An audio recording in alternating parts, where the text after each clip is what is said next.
Assalamualaikum warahmatullahi. Bismillahirrahmanirrahim. Alhamdulillahirabbil alamin. Wassalatu wassalamu ala Rasulillah nabiyyina Muhammadin wa ala alihi wa ashabihi ajma'in. Subhanaka la ilma lana illa ma 'allamtana innaka antal alimul hakim. Rabbi shrah li sadri wa yassir li amri wahlul 'uqdatam min lisani yafqahu qawli. La haula wa la quwwata illa billahil 'aliyyil 'azim. Amma ba'du. Tuan-tuan, puan-puan, muslimin, muslimat, mudah-mudahan dirahmati Allah Subhanahu wa taala. Insya-Allah kita sambung bacaan kitab kita.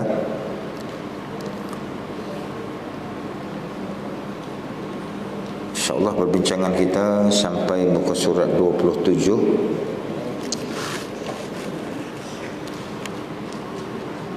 Dua baris daripada atas. Qala al-mu'allif rahimahullahu ta'ala wa nafa'ana wa iyyakum bi'ulumihi fid dharain amin ya rabbal alamin. Kata pengarang, mudah-mudahan dirahmati Allah. Dan faedah ataupun kelebihan yang kelima, dengan sebab berkahwin itu melawani hawa nafsu dan memerangi akan dia. Tujuan ataupun sebab yang kelima kita mendirikan rumah tangga ni, kata Tuan Syekh pengarang kitab, adalah untuk kita melawani hawa nafsu dan kita memerangi ataupun menentang akan hawa nafsu tadi.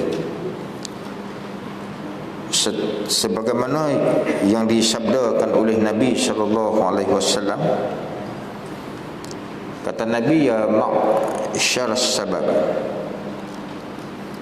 man istata'a minkumul ba'ah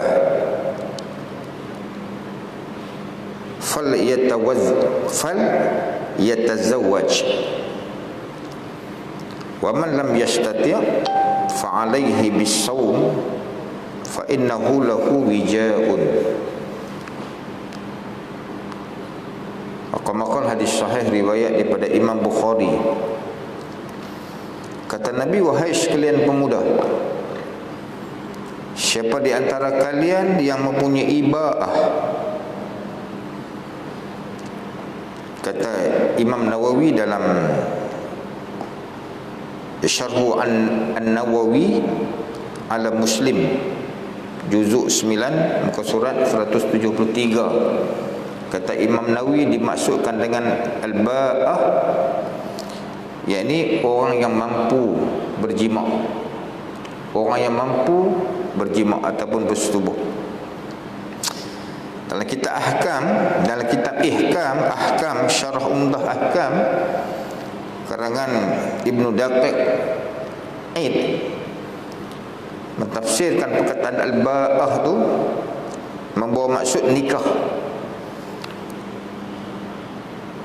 yang membawa maksud kemampuan untuk memberi mahar dan nafkah. Jadi al-ba'ah tu berbeza pendapat ulama tentang benda tu. Pendapat kuat sekali dia kata apa? Maksud nikah ni, maksud al-ba'ah ni, maksud dia berkahwin, dan dia juga mampu untuk berkemampuan untuk mengeluarkan mahar dan juga nafkah kepada isteri dia. Maka orang yang dalam keadaan macam tu, maka dia disuruh untuk berkahwin. Kata Nabi, siapa-siapa di antara kamu wahai pemuda yang mempunyai ba'ah, mempunyai kemampuan tadi, maka hendaklah ia menikah, kata Nabi. Dan barang siapa yang belum mampu, hendaklah ia berpuasa. Bagi orang yang tak mampu untuk mendirikan rumah tangga umpamanya, kerana apa? Kerana tidak ada padanya perkara-perkara yang kita sebut tadi. Nikah nak, tapi tak ada kemampuan untuk bagi mahar umpamanya, ataupun tidak ada kemampuan daripada segi nafkah, Saya kita sebut di antara nafkah yang wajib. Maka orang yang macam ni Nabi kata, maka orang ni hendaklah ia berpuasa. Kerana apa? Kerana puasa itu boleh melegakan ataupun boleh meredakan gelojak nafsunya ataupun hawa nafsu dia. Dia tak ada kita panggil apa? Tak ada kemampuan. Nak bagi mahar tak boleh, kemudian nak kerja pun tak ada, nak bagi makan isteri pun tak boleh, nafkah yang wajib tak boleh bagi. Maka Nabi kata pergi puasa. Kerana apa? Kerana puasa ni dia akan menundukkan nafsu. Puasa boleh menundukkan nafsu. Dengan mentadbir hak yang wajib atasnya bagi isterinya. Hak yang wajib apabila kita mendirikan rumah tangga ni, ataupun bila kita memilih untuk mendirikan rumah tangga, maka kita ada beberapa hak yang wajib kita tunaikan kepada isteri. Hak suami yang wajib atas isteri. Malam ni kita tak bincang hak isteri atas suami, kita bincang hak suami atas isteri. Maka kata ulama, berdasarkan hadis Nabi SAW, orang lelaki ni ada beberapa hak yang wajib ditunaikan kepada isteri dia. Orang perempuan dengar elok-elok. Malam satu lagi tuntut. Takut juga tuan-tuan kan, nak tegur nak sebut ni takut juga. Ustaz Wadi Anwar, tuan-tuan kenal Ustaz Wadi Anwar? Kenal lah, satu orang yang sangat terkenal lah, sangat famous lah. Dia mengaji di Syria depa ni. Dia pergi melawat Datuk Ustaz Kazim di pusat dia lah, di pusat Al-Barakah. Bagaimana yang tuan-tuan pun sedia maklum bahawa Ustaz Datuk Kazim ni Allah Ta'ala uji dia dengan penyakit lah. Jadi pengakuan daripada Ustaz Kazim sendiri ni yang kita duk dengar dalam YouTube dia, dalam rakaman-rakaman yang buat tu, katanya dah 5 kali dah dia diuji dengan sakit macam tu kerana buatan manusia. Jadi Ustaz Wadi ni sudah pergi melawat Ustaz Kazim ni, dan Ustaz Kazim ceritalah. Jadi dia pun peringat dekat Ustaz Wadi ni. Dia kata Ustaz pun, dia kata mulut pun kadang-kadang, dia tak kata begitu lah, dia kata Ustaz pun banyak dia tegur orang ni. Saya ni punca saya kena ni pasal saya duk tegur orang. Dan dalam kuliah-kuliah macam ni kita tak sebut nama. Ustaz ni dia tak sebut nama. Biasanya macam tu. Siapa yang makan apa ya? Siapa yang makan cili dah, siapa yang makan cili dialah berasa pedas dia. Jadi ustaz-ustaz ni dia tak sebut nama. Dia bagi tahu secara umum lagu tu. Ustaz katanya ustaz tegur berkenaan dengan nafkah ni.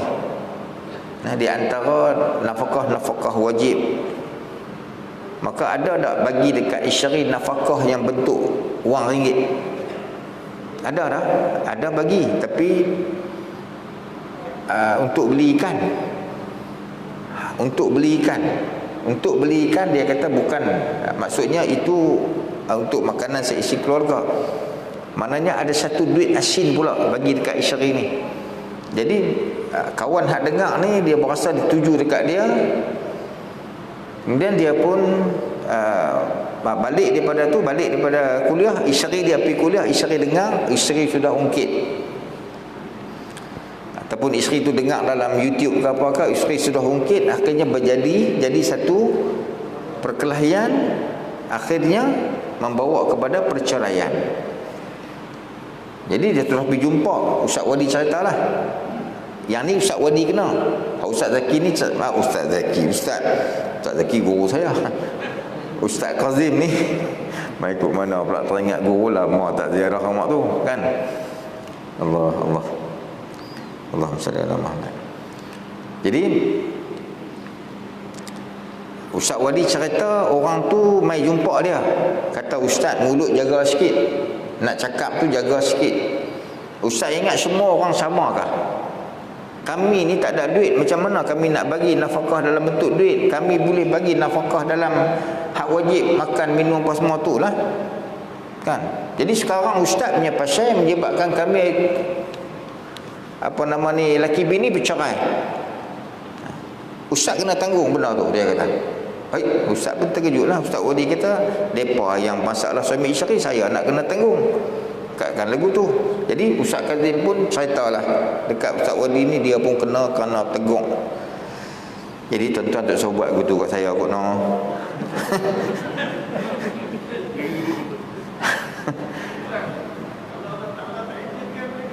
Ya. Kalau Allah Ta'ala tak izin, taklah kan. Benda ni kita balik pada persoalan tauhid juga kan. Tapi tuan-tuan pun pernah dengar satu hadis yang sahabat tanya dekat Nabi, ya Rasulullah, unta ni kami nak ikat dah. Unta ni nak ikat dah. Maknanya kita ni boleh kita kata tawakal Allah, tawakal ke Allah. Hampa nak buat apa pun, hampa ni pun kalau Allah Ta'ala tak izinkan, tak jadi. Tapi tuan-tuan, kita ada beberapa hukum yang kita kena tahu. Yang pertama dipanggil hukum syarak. Yang kedua dipanggil hukum adat. Jadi, yang ketiga hukum akal. Tak. Pisau itu tajam. Pisau tajam. Bila tajam pasti memutuskan. Adat kata. Tapi syarak kata kalau tak izin Allah Ta'ala, macam tuan kata tadi, tak izin Allah Ta'ala, dia boleh jadi bukan? Pisau boleh memutuskan. Kalau tak izin Allah Ta'ala, tak jadi. Main tangan hang tengok. Tak main tangan hang tengok. Hadut sembang pandai kata ni, kami ni kalau Allah Ta'ala, kami syarah penuh ke Allah. Kalau Allah Ta'ala tak izinkan, tak jadi. Main tangan aku nak kerat tengok, putih ke tak? Tak. Jadi dalam persoalan ni maknanya kita kena tahu banyak benda lah. Kena tahu banyak benda. Boleh saja Nabi kata dekat sahabat, tak usah ikat lah. Allah Ta'ala jaga mutu pula, jagalah unta hang. Macam kita pergi pekan minggu kan, baru beli wai suku lah, bukan suku lah, 3 suku terus. Dia ada wai 15, dia ada lah yang 16 pula, wai 16. Hawa kalah hak ni wai suku, yang ni wai 3 suku. Tuan-tuan baru beli motor tu, baru petang tadi koyak pasir pondok, pergi pekan minggu, pergi satu pasar malam. Tuan-tuan pun tinggal kunci kat sini lah, tawakal Allah. Dah, tu nama apa tu? Nama ngong tu orang panggil. Kan balik syagi tengok-tengok nombor plate ni yang ditinggal tombol. Kan? Jadi kena railah ketiga-tiganya. Jadi macam itulah. Jadi kalau ditakdirkan Allah Ta'ala tak kena ustaz tu, tak kena lah kan. Tapi kena pakai juga hukum-hukum yang berkaitan dengan hukum syarak tadi ni. Baik. Di antara hak suami yang wajib ke atas isteri dia, yang pertama berdasarkan hadis-hadis Nabi, ulama kata apa? Yang pertama nafkah wajib bagi dekat isteri. Dan nafkah pula dia ada 2 jenis nafkah. Satu nafkah yang berbentuk zahir, satu nafkah yang berbentuk batin. Saya pun tak cadang nak ulas panjang sebab tuan-tuan pun sangat makruf tentang benda ni, tuan-tuan pun sangat faham tentang benda ni. Cuma kita nak buat ulang kaji aja, nak buat ulangan aja. Dalam Quran Allah Ta'ala kata apa? Dalam surah At-Talaq Allah Ta'ala kata apa? Liyunfiq zu sa'atin min sa'ati. Hendaklah orang-orang yang mampu, maknanya suami, memberi nafkah menurut kemampuan dia. Saya pun ada orang tanya juga, bila ustaz-ustaz selebriti ni, ustaz-ustaz yang duk masuk YouTube, ustaz-ustaz yang duk masuk dalam Facebook kita ni, ustaz-ustaz ni pun bukan kecil anak tuan-tuan. Ustaz-ustaz ni pun tinggi knowledge mereka dalam agama. Saya tak cadang nak kait ustaz tu, ustaz ni dengan ustaz ni berkelahi ke, ustaz ni apa, tak cadang hak tu. Bagi saya semua pun nak bawa agama. Semua pun nak bawa agama, semua pun pandai, semua pun hebat. Cumanya kadang-kadang ada pertanyaan bila masyarakat dia duk tengok YouTube, dia duk tengok ni, jadi pertanyaan tu bukan tanya balik kat ustaz-ustaz berkenaan tu. Dia kata mereka ustaz cok kodok macam kami ni, ustaz yang tak apa pandai macam kami ni. Bila masalah ustaz-ustaz ni berkeli sama ustaz ke, ustaz ni dia berkeluar satu pendapat apa semua kan, dia duk main tanya pula ni ustaz betul ke apa kami dengar satu ustaz kemarin ni dia kata ni ayat mandian Rasulullah ni, Rasulullah dimandikan jenazah dia tu, kemudian ayat tu dia mengalir turun tu, kemudian matahari sejat dia buat naik ke langit, sejat buat naik ke langit, kemudian jadilah hujan. Ayat hujan bercampur dengan ayat mandian Nabi ni terjun di atas bumi ni. Di mana yang ayat tu terjun, di situlah didirikan masjid. Tuan-tuan dengar tak kuliah tu? Tuan-tuan sampai tak tahu ni. Tak ada handphone apa? Kan ada kan, tapi tak jumpa. Kan. Jadi bila main macam tu, ustaz lain pula ulah, ustaz pula ulah. Jadi penonton ni hak ramai di Kuala Kangsar ada, di Ketio ada, di Jemuan ada, di Keping ada, Simpang ada. Jadi masyarakat ramai ni dia tak tahu nak toroh nak tanya siapa, tanya kita. Bila tanya kita, kita pula jadi ikan karing buat buih. Tuan-tuan bisa tengok ikan karing buat buih. Ikan karing tu, ikan pelaga tu dia nak buat buih macam mana? Macam tu jadi kita ni. Kan?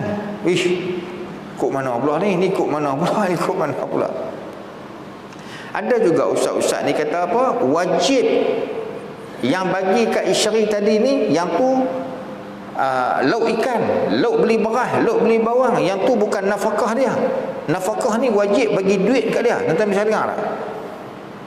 Tuan-tuan buat macam tak apa nak dengar lah, kelebat bagi duit ni. Dah. Jadi hak duit, hak yang beli lauk beli apa tu kan, pesan pula dia kata aku bagi hang 500, hang beli lauk 300 sebulan. Lepas tu ada lebih 200 ni kira nafkah hang lah. Boleh ke lagu tu? Ustaz ni kata tak boleh. Dia mesti satu duit asin pula. Ada kata pula bila isteri suruh isteri untuk memasak, untuk basuh kain, untuk sapu rumah. Jadi tiap-tiap benda tu yang asalnya bukan wajib isteri. Bila isteri ni kita suruh jadi wajib dekat dia. Bila kita suruh dia buat maka wajib bayar upah. Tuan bisa dengar tak tu? Jadi soalan-soalan tu duk mai talam kat kita kan. Kita pun nak kata lagu mana? Kita merujuk kepada hadis Nabi sallallahu alaihi wasallam. Mudah untuk nak jawab soalan-soalan ni. Nabi kata apa? Dalam sebuah hadis yang diriwayatkan oleh Muawiyah Al-Qushairi dalam kitab tadi, radhiyallahu anhu telah bertanya kepada Nabi sallallahu alaihi wasallam. Muawiyah Al-Qushairi ni satu hari dia tanya Nabi. Dia kata, ya Rasulullah, wahai Rasulullah, ma haqqu zaujati ahadina alaihi, apakah hak isteri salah seorang daripada kami yang menjadi kewajipan suami dia? Muawiyah Al-Qushairi ni satu hari dia tanya Nabi, dia nak tahu daripada mulut Nabi sendiri, sungguh-sungguhnya Rasulullah, apa dia hak wajib kami tunaikan ke atas isteri kami. Qala, kata Nabi, an tus'imaha iza ta'anta wa tatsuha izak tasaita awik tashabata wala tadribil wajha wala tuqabbih wala tahjur illa fil bait. Nabi kata dekat Muawiyah Al-Qushairi, dia kata, engkau beri makan di antara hak-hak yang wajib kamu bagi dekat isteri kamu, engkau beri makan kepadanya jikalau engkau makan. Nabi kata bila kamu makan, maka wajib atas kamu nafkah kepada isteri dan keluarga kamu ni makanan. Maka daripada sini kita tahu apa? Di antara hak yang wajib ke atas suami apabila dia mendirikan rumah tangga ialah makan dan minum. Makan dan minum sekali. Kemudian kata Nabi, Jika engkau dari segi makanan ni ulama pecah pula. Di antara hak yang wajib makan ni, beras banyak mana, ikan banyak mana satu hari, sayur banyak mana, buah genuk banyak mana. Tu tak ada lah tu buah genuk. Maknanya satu set komplit makanan tu untuk satu isteri ni, beras tu banyak mana. Pergi tengok dalam kitab bab nikah, bab nafkah ni, pergi tengok sana pula. Yang tu pun panjang. Dia kata apa? Dengan makanan asasi yang mengenyangkan bagi satu-satu negeri ataupun kawasan ataupun negara. Macam kita ni, waktu tempat kita ni, makanan asasi ni apa dia? Beras. Maka wajib bagi makan isteri kita beras. Macam mana nak makan beras? Tak lah, beras tu pergi rebus lah makan nasi. Syagi dia pun buat, tengok isteri masak nasi, tak siapa suruh hang masak? Aku abang beras kan? Oh, duk buat tak cerdik aku tu kacau. Kan? Kadang-kadang tu dia nak kena in detail, nak kena habaq ni in detail, tuan-tuan. Dalam bab ibadat ni kadang-kadang kan, jadi Allahu Akbar, payah. Berjumpa tang mana, pergi masjid mana pun jumpa tegur, jumpa tegur. Ni sampai orang jemerih ni naik pesawat kapal belakang ni. Kelepang duk habaq. Dia tak boleh berubah. Kita kata, Nabi kata, bila kamu mai nak solat, imam sedang sujud umpamanya. Imam sedang sujud, jangan tunggu dah. Ni duk tunggu di atas, duk beti kepiah kahirah pun duk beti kepiah. Dia tak mau masuk tu dengan imam. Sedangkan Nabi kata, di mana kamu mendapatkan iman? Maka fasallu, Nabi kata, mana kamu mendapatkan imam, ikut terus daripada kedudukan imam. Tegur juga. Dah dia main-main tengok imam duduk sujud, dia tak masuk ke, dia tunggu. Betul handphone, duduk main, duduk tutup handphone. Dia kata kalau masuk pun bukan dapat rakaat. Betul, tak dapat rakaat. Takkan Nabi suruh tu saja-saja. Mestilah Nabi suruh tu ada poin dia. Nabi suruh. Pasal apa Nabi suruh? Pasal, tuan-tuan, kalau tuan-tuan main, imam tengah duduk tahiyat awal sembahyang maghrib. Sembahyang maghrib tu imam duduk tahiyat awal. Tuan-tuan pun mari. Takbir Allahu Akbar, turun duduk. Ada pertanyaan pula, ustaz duduk tu, ustaz imam duduk tahiyat, kita turun duduk tu, kita nak baca dak at-tahiyah tu? Syekh, nak baca tak? Kita bukan tempat duduk kita pun. Kita baru mai takbir duduk teruslah dengan tok imam. Tok imam duk baca tahiyat, kita nak buat apa? Baca tak? Bukan keutamaan baca. Keutamaan masa tu duduk. Keutamaan dia duduk, bukan baca. Kalau tak baca tak apa tak? Tak apalah, baca pun sunat je tahiyat awal. Imam tak apalah sunat, kita tak ada apa. Takbir, terus duduk. Keutamaan duduk bukan baca. Tapi kalau nak baca salah tak? Tak salah lah, dianjurkan, mustahabun, silakanlah bacalah. Tapi di antara duduk dengan baca, mana keutamaan dia? Keutamaan dia adalah duduk. Tuan-tuan bayangkan, imam duduk tahiyat awal, rakaat yang sembahyang maghrib, kita terus duduk. Kita duduk berapa kali tahiyat hari tu? Kita hak baru main ni, masbuk ni, berapa kali kita tahiyat awal? Ya? 3. Betul ya, tapi tak tepat.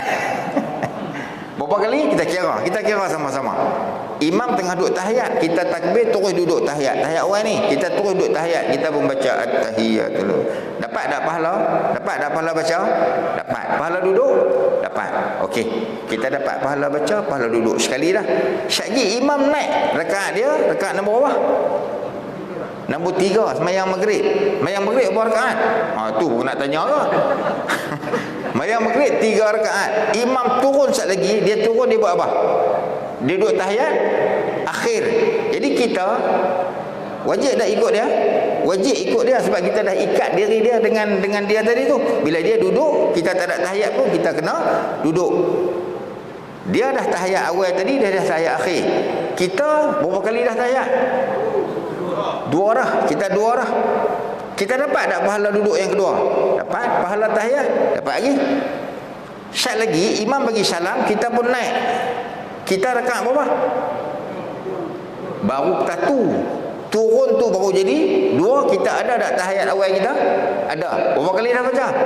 3. Sat lagi kita naik rakaat ketiga, kita turun pula, ada tak tahiyat akhir kita? Berapa kali kita duduk tahiyat?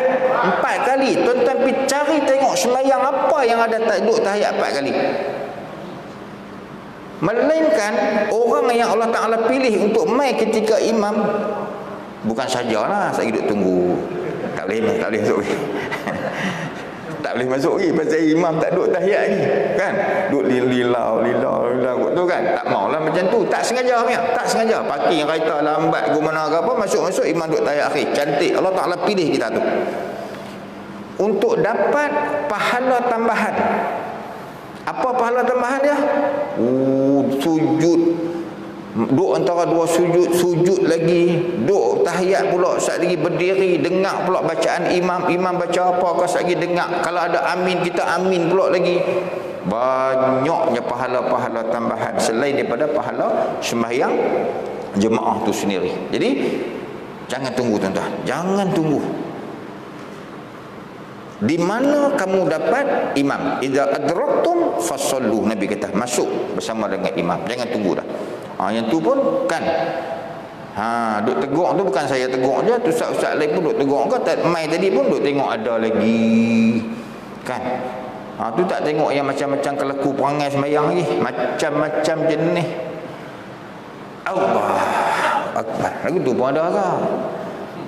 Cari mana pun tak tahu kan. Allahu Akbar, lagu tu pula dah, cuma dia tak gesek tu, ya Allah kan. Macam-macam kelaku kan, perangai perangai kan, yang sujud kan. Sujud ni Allah Ta'ala kata, Nabi kata dalam hadis, umitu an asjuda, Nabi kata apa, disuruh aku untuk sujud pada 7 tulang. Nabi kata a'zimin, tulang 7. Satu dai al-jabahah, Nabi tunjuk lagu tu. Nabi tunjuk lagu tu. Tunjuk dai tapi jari bawah kena hidung. Tunjuk dai tapi jari kena hidung. Ulama yang kata wajib hidung pun wajib, dia kata hadis tu Nabi tunjuk tangan kena hidung, jari kena hidung. Makna tunjuk dai tapi jari kena hidung. Wajib hidung. Itu bukan Syafi'i. Pendapat bukan Syafi'i, hukum dia nak raih pendapat ulama hak kata wajib. Syafi'i keluar sikit, dia kata sunat yang dituntut. Mana kita sujud dari mau kena, sikit hidung mau kena. Itu pendapat Syafi'i. 1, 2 tapak tangan, 2 lutut dan 2 ujung-ujung jari kaki. Ada lagi kita duk tengok hak yang sujud ni kaki hampang gitu. Tuan-tuan tak sah tu. Kalau setakat cucuk saja, setakat cucuk lagu tu saja ada khilaf. Kalau pendapat Syafi'i batal. Pendapat Syafi'i dia kena letak dan tekan bagi pahala ke kiblat. Perempuan sama, lelaki sama. Ada lagi yang masih duk hampak macam tu kan. Jadi batal sembahyang tuan-tuan. Yang hampak macam tu tidak ada khilaf ulama. Keempat-empat ulama kata batal. Yang cucuk tu ada khilaf. Sebagian ulama Syafi'i kata tak sah, Maliki kata mazhab lain selain pada Syafi'i ada yang kata sah lagi. Jadi perbetullah tuan-tuan, awwalu ma yuhasabu bihil 'abdu yaumal qiyamah as-salat, kata Nabi.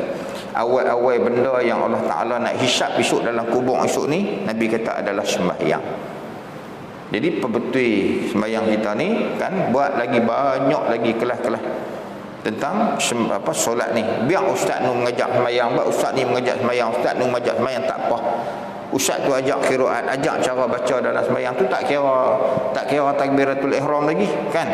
Tengok takbiratul ihram tu imam sendiri Allahu Akbar, jadi gitu. Allahu Akbar, boleh ke? Kan? Tuan-tuan tengok kan.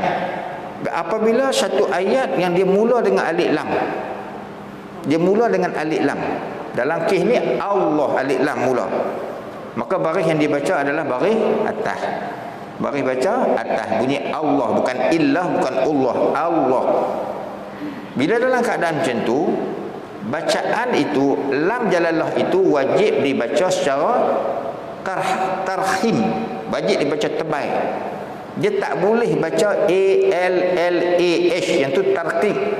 Dia kena baca tafkhim, dia kena baca terbaik. Bunyi dia ALLOH. Dia kena bunyi Allah takbiratul ihram. Kalau takbir intiqalat tak apa. Takbir nak pemisah rukun ke rukun tu tak apa. Hak tu sebut lagu mana pun. Tapi cantiknya mau sebut macam mana hak yang kita takbirlah pasal resam bacaan tu macam tu.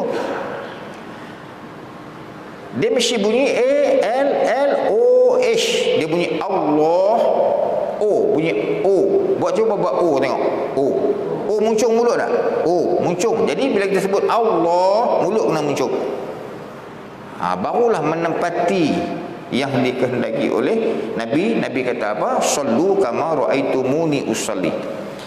Boleh tak kita baca Allah? Ada tempat dia. Dalam takbir tak boleh. Tapi dalam Fatihah umpamanya kita nak baca bismillah tu.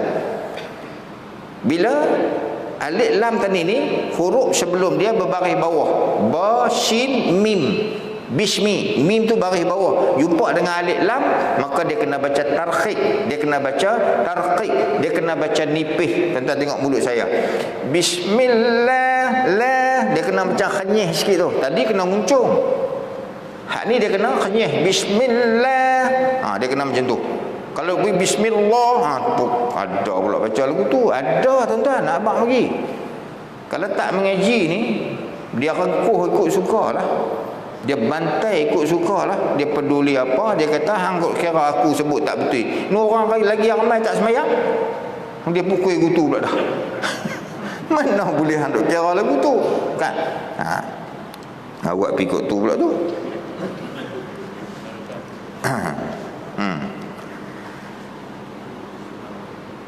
Engkau beri pakaian kepadanya jika engkau berpakaian, kata Nabi.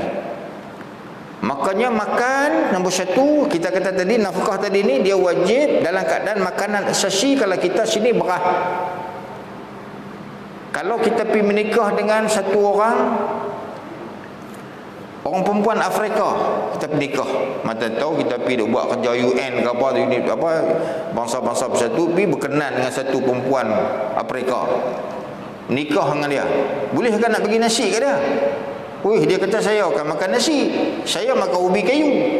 Jadi kena bagi ubi kayu dia. Pagi seketui, petang seketui, petang seketui ubi kayu. Menikah dengan perempuan Mak Saleh, dok pergi bagi dia ubi kayu, mana dia mau? Dia tak makan burger umpamanya. Jadi makanan asasi tempat tu wajib bagi. Kemudian dia kata apa? Minum dah orang pastilah. Dia kata pakaian. Pakaian juga pergi tengok dalam perbincangan ulama. Orang perempuan, isteri kita ni, anak-anak kita, apa pakaian yang wajib kita bagi kat mereka? Pakaian yang wajib ialah pakaian yang menutup seluruh tubuh dia, start pada atas rambut dia, kepala dia sampai ujung kaki dia, termasuk hak luar, hak dalam, hak kecil, hak besar, berserta dengan pelindung kaki umpamanya. Kalau lah kita kata sukin lah kan, wajib ke ustaz pakai sukin? Tak wajib pakai sukin. Yang wajib tutup aurat. Isteri nak keluar, bagi dia suruh tutup aurat di kaki dia tu. Sukin tak ada, tak wajib pakai sukin. Tu pakai apa? Pakai kesuk puan cukang tu, beli kat dia satu, hak warna kuning tu. Dia pakai jubah elok-elok, salut masuk kaki dalam tu. Berjalan kelebuk. Tutup aurat dah, tutup aurat tu. Okey. Jangan beli kat isteri pakaian yang mendedahkan aurat. Suami present apa nama ni dekat isteri, sepenuh hari jadi isteri, seluar tight isteri pun pakai keluar. Kalau pergi pekan minggu macam ni, cantik tak abang? Cantik. Suami pun cantik, ibu cantik. Apa cantik? Nak pergi neraka lah tu dua-dua orang. Tuan-tuan kan, tak tegur satgi ustaz, tak tegur satgi marah pula kat ustaz kan. Kubur ustaz lah, kubur kami lah pula. Sahabat tak kena pakaian yang menutup aurat. Kemudian kata Nabi lagi, janganlah engkau pukul wajahnya, janganlah engkau memburukkannya. Dalam bab kita kata apa, Pukul isteri ni agama bagi, agama benarkan orang lelaki pukul isteri. Wallati takhafuna nusuzahunna fa'izuhunna wahjuruhunna wadribuhunna. Bila isteri kamu nusyus, kata Nabi, nasihat dia, tak mau tak makan juga, hajar dia, pisah dia tempat tidur. Pisah tempat tidur pun dia lagi duduk yes dalam bilik. Kadang-kadang orang perempuan ni, dia suami tak tidur dengan dia syok. Oh, dia duduk dalam bilik dia yes dia padam muka, dia kata hampir tidur tepi tonggeh, dia kata kadang-kadang. Oh, pisah tempat tidur pun dia jadi juga. Maka perintah Allah, pukul dia. Nabi pesan, wadribuhunna ghaira darban al-mubarrik. Pukul jangan ni. Dalam hadis Nabi kata jangan pukul muka, jangan pukul bagi dia cedera, jangan pukul sampai dia patah tulang, jangan pukul sampai ni dia hentam kayu ronda dia punya bengkak kan. Jangan hampir smackdown dia pula.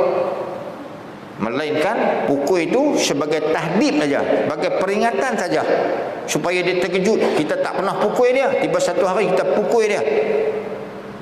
Apa bahan kita nak pukul? Kata ulama, pukul dengan buruh gigi. Allah, pukul buruh gigi. Dia kata pukul dengan kayu sugi tu, ambil pam. Tak boleh Ustaz, dia kena pelagi tu. Kita ni pun kan, itu syarak suruh macam tu. Dan jangan pukul muka. Pasal apa? Pasal muka tempat cantik dia. Muka tempat cantik isteri kita. Kita pergi satu macam punya pegang buku 5, pang pergi koyak bintang ni, tang biji mata ni koyak, berapa jahit kena pasal pula Munshi Dayan tu pula. Katalah kita bercerai dengan dia, ada orang masuk Minang, tengok-tengok pakai benda tu, alamak, tarik-tarik keluar ni, mata ni 8 jahit. Siapa nak kat dia dah? Punca apa? Punca kita suami hak dipukul di tempat yang dilarang oleh Allah dan Rasul dia. Haram pukul di muka, haram pukul di paraj, di kemaluan dia. Jangan. Tiba-tiba pagi perangkit pada pum tang peranakan dia. Peranakan dia jatuh, dia tak boleh dah melahirkan anak. Sampai kita bercerai dengan dia, orang lain pun tak mau minang pasal tak boleh dapat anak. Dosa kita, tuan-tuan. Pukul tang mana? Tengok tempat hak yang banyak isi, tuan-tuan. Terbaik tang tu. Nak pukul dengan apa lagi? Bagi sedap sikit. Dibenarkan kalau kita pukul dia dengan kain, boleh. Kain yang dia duduk pakai tu. Bukan pergi duduk rabut kain dia pakai tu. Soal lagi tu duduk pergi cabut kain yang dia duduk pakai tu, janganlah. Ambil kain yang dia duduk pakai tu lah, simpan dalam lemari tu. Tarik sikit, buat ketui sikit macam apa kan. Pum, bagi kat dia. Tengah makan durian, bagi tengah belakang. Perdebu, terpelanting kulit durian. Kulit durian pula. Biji durian. Islam suruh macam tu. Islam letak satu panduan garisan. Dan kata Nabi, janganlah kau meninggalkan dia kecuali dalam rumah. Maka wajib juga ke atas suami makan, minum dan rumah yang selesa bagi dekat isteri. Rumah yang selesa, maksudnya rumah bukan mesti rumah besar dah. Rumah yang selesa, maksud fahamlah tu kan, tak ada lubang yang orang boleh duk apa skodeng orang panggil kan. Bahasa sini panggil skodeng kan. Skodeng tu. Oh, Kuala bahasa skodeng. Oh, bukan bahasa Penang tu. Skodeng. Ya. Skodeng lah, okey. Tak ada lubang untuk di skodeng. Sahabat Nabi Mu'az ibnu Jabal. Mu'az ibnu Jabal. Orang rumah dulu tuan-tuan ni ada lubang-lubang apa kan? Ada lubang-lubang. Satu lubang lantai lah, lubang tepi tu. Satu hari isteri Mu'az ni dia tengok rumah ada lubang, dia tengok ada lubang, dia pun, tuan-tuan, isteri duduk di rumah kan apa pun tak ada, jadi nak tengoklah di luar tu apa tu, orang duduk apa jalan-jalan. Isteri Mu'az ni tak mata dia tu dekat lubang tu. Elok-elok Mu'az bin Jabal balik, dia panggil, pang, dia bagi sedah. Pang, dia bagi sedah. Hang duk mengendak apa? Tu dia, sahabat Nabi. Isteri macam tu. Kita hari ni ke, ya Allah Akbar, bukan kata duduk dalam rumah kita duduk mengendap orang. Isteri bertepuk tampak dengan Cina jual ikan pun ada. Cina jual ikan, main nak jual ikan rumah di taman kita tu, pek naik motor lah, naik van lah. Isteri kita keluar ambil dengan rambut Maggi duduk luar ni, rambut peka duduk luar, pergi duduk beli ikan pula. Sat lagi dia tumbuk dada Cina ikan tu, Cina aling tu, dia tumbuk dada Cina ikan.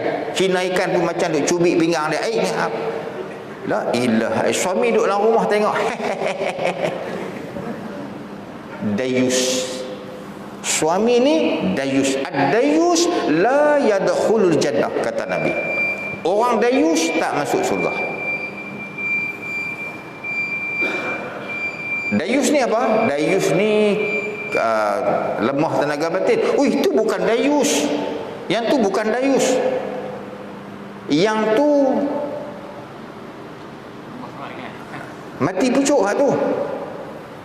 Kan? Hak yang kata lemah tenaga batin, hak tu mati pucuk, hak tu pergi berubat. Hak tu pergi berubat.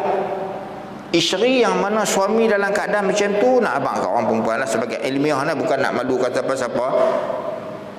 Isteri boleh mengadu kepada pihak berkuasa agama kalau suami dia ada penyakit tu. Boleh mengadu kepada pejabat agama. Dan pejabat agama bukan terus-terus ambil tindakan tak. Dia akan panggil suami, dia bagi kat suami ni 1 tahun untuk berubat. Okey, 1 tahun kita bagi untuk berubat. Selepas 1 tahun lega, okey, clear. Lepas 1 tahun ataupun dia tak mau pi berubat, maka pejabat agama boleh untuk mempasahkan perkahwinan tu. Boleh dia tanya dekat isteri, puan nak lagi kat suami puan ni? Isteri kata tak apalah, saya tangguplah, kesianlah kat dia. Esok ni dia macam mana dah, selama ni pun saya duk cara dia. Esok ni kalau bercerai habis lagi, dia jadi gelandangan pula lagi. Tak apalah, isteri kata saya terimalah Tuan Hakim. Okey, silakan, bagus, macam tu bagus. Tapi kalau isteri kata saya pun tak kelapak kalau macam tu, dia tak mau berubat apa semua, maka isteri boleh mohon supaya mahkamah mempasahkan, membatalkan perkahwinan tu. Boleh. Yang dimaksudkan dengan dayus di sini ialah suami yang melihat isteri dia, anak-anak perempuan dia umpamanya yang melakukan maksiat depan mata dia. Anak isteri ni duk lawan bertepuk tampak depan mata dia.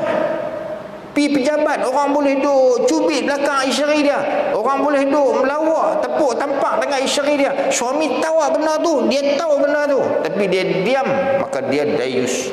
Dan orang dayus kata Nabi tidak masuk syurga. Bunyi dah tuan-tuan, kena berhenti dah ni. Baca baru 1 baris baru ni. Boleh berhenti dah. Baik, kita sebut tadi. Kita sebut tadi makan, minum, pakaian, tempat tinggal, ubat-ubatan. Tuan-tuan, yang keempatnya ubat-ubatan. Wajib apabila isteri sakit, maka suami ni pergi bawa dia pergi jumpa doktor ke, kan beli ubat balik rumah tu tanggungjawab suami dalam bentuk nafkah yang zahir. Nafkah yang batin, kata ulama, yang pertama jima', yang tu nafkah batin.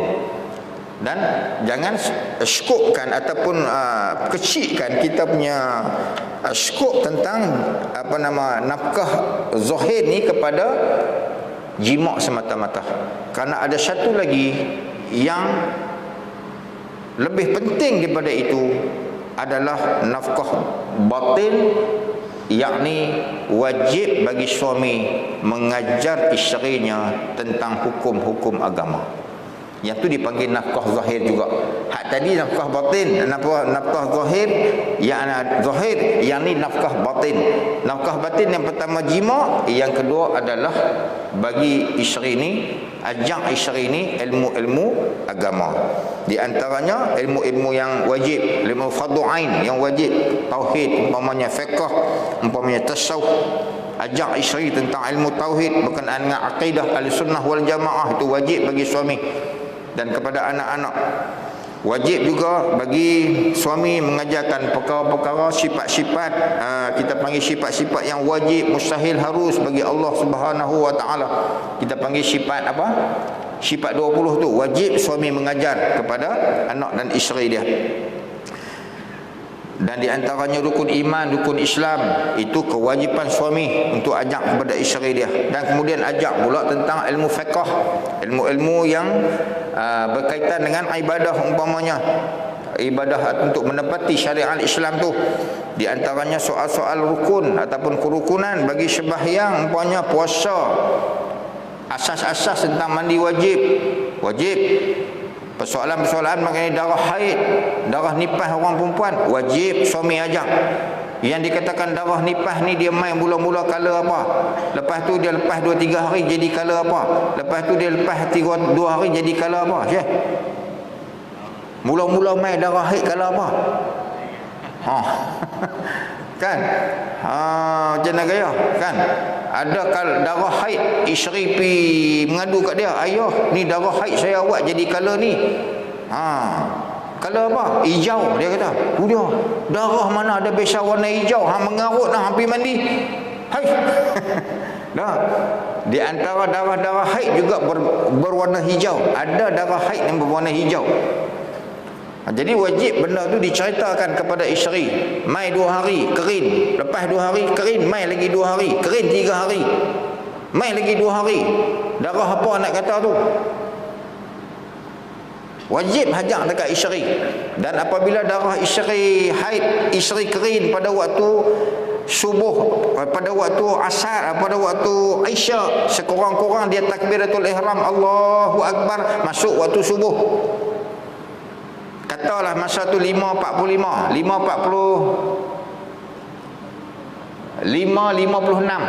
5.54 darah haid dia kering. Sekira-kira kalau dia takbir Allahu Akbar, lepas takbir tu Allahu Akbar, Allahu Akbar, orang azan subuh, maka wajib bagi isteri tu mengqada sembahyang yang apa? Isyak dah wajib qada dah, pasal dia kering pun dalam waktu isyak. Wajib mengqada sembahyang maghrib. Pasal maghrib dengan isyak satu waktu yang mengharuskan jamak, sembahyang jamak. Tak tahu, mungkin dia kering di waktu maghrib dah. Jadi langkah ihtiyati, langkah jaga-jaga, sembahyang wajib maghrib juga wajib diqada. Kalau dia kering seumpamanya ujung waktu asar, sekira-kira dia takbir Allahu Akbar, masuk waktu maghrib, maka wajib bagi isteri mengqada sembahyang asar. Dah tentu dah zuhur, sebab bagi maghrib, zuhur dengan asar satu waktu yang membolehkan sembahyang jamak. Wajib isteri cek balik berapa kali dalam keadaan macam tu dia tak qada sembahyang zuhur, tak qada sembahyang maghrib, qada cepat. Kalau suami, tolong kira, tolong bertegas dalam masalah ni. Sebab apa? Sebab isteri esok ni akan diazab oleh Allah kerana meninggalkan sembahyang dengan sengaja, maka suami takkan terlepas begitu saja. Dia akan ditanya tentang, ada tak dia mengajak isteri dia tentang masalah ni. Juga contoh mandi hadas umpamanya. Kan orang perempuan mandi hadas, lamanya mandi hadas, pukul 4 pagi mandi hadas, pukul 7 tak keluar ni. 3 jam dah mandi hadas. Ayah mentua baru nikah, ayah mentua duduk di luar ni, awak lambat sangat ni, oi cepatlah oi, aku pun nak mandi hadas ke? Ayah mentua pun sama naik. Kan? Nak niat saja nak mandi hadas ni, nu ayak pancuk duk terjun, nak rekam masuk ni. Bismillahirrahmanirrahim. Nawaitu raf'al hadiah akbari, lompat masuk. Tak jadi, keluar pula lagi. Keluar lokoh habis lah. Duk nak masuk niat tak boleh lagi, nak masuk niat tak boleh lagi. Takkan macam tu. Wajib bagi suami ni ajak isteri dia dalam perkara-perkara yang berkaitan dengan fiqh dan ilmu tasawuf juga. Wajib bagi ayah mendidik akan anak-anak dan isterinya supaya berakhlak dan dapat beramal untuk menjaga amalan-amalan, dan jangan dirosakkan dengan riya, umpamanya sombong, umpamanya sum'ah, bangga, menunjuk-nunjuk serta adu domba. Habaq kat isteri, jangan sekali-kali hang duk pi forward.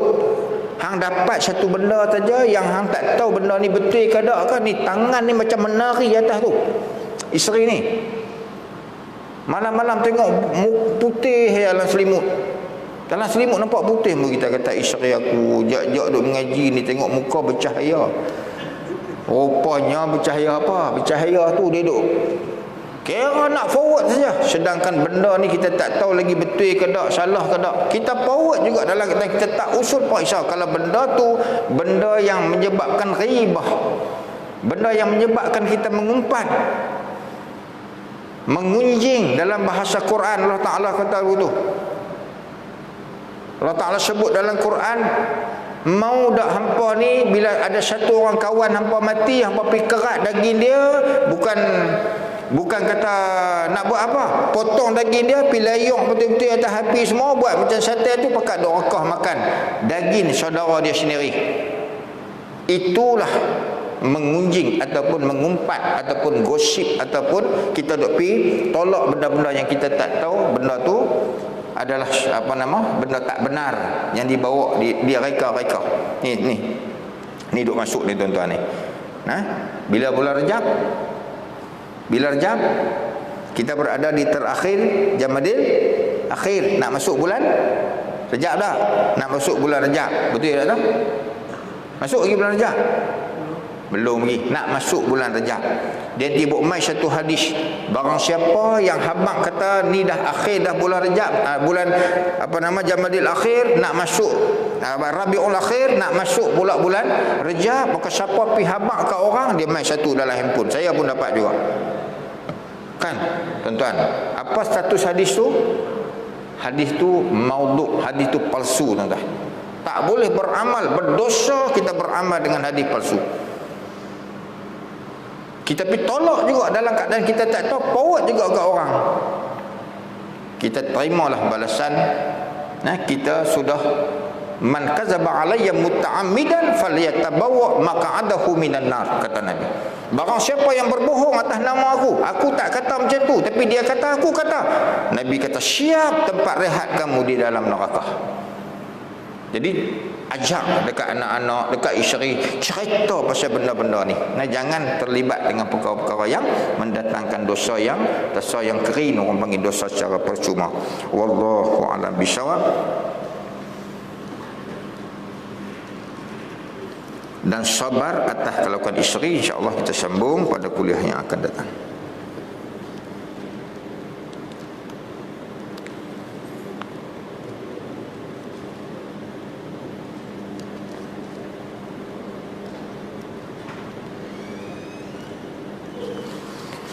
أعوذ بالله من الشيطان الرجيم بسم الله الرحمن الرحيم الحمد لله رب العالمين والصلاة والسلام على رسول الله نبينا محمد وعلى آله وأصحابه أجمعين سبحانك الله وبحمدك أشهد أن لا إله إلا أنت أستغفرك وأتوب إليك وصلى الله على سيدنا محمد وعلى آله وأصحابه أجمعين والحمد لله رب العالمين. Saya mohon maaf yang terkasar bahasa. Assalamualaikum warahmatullahi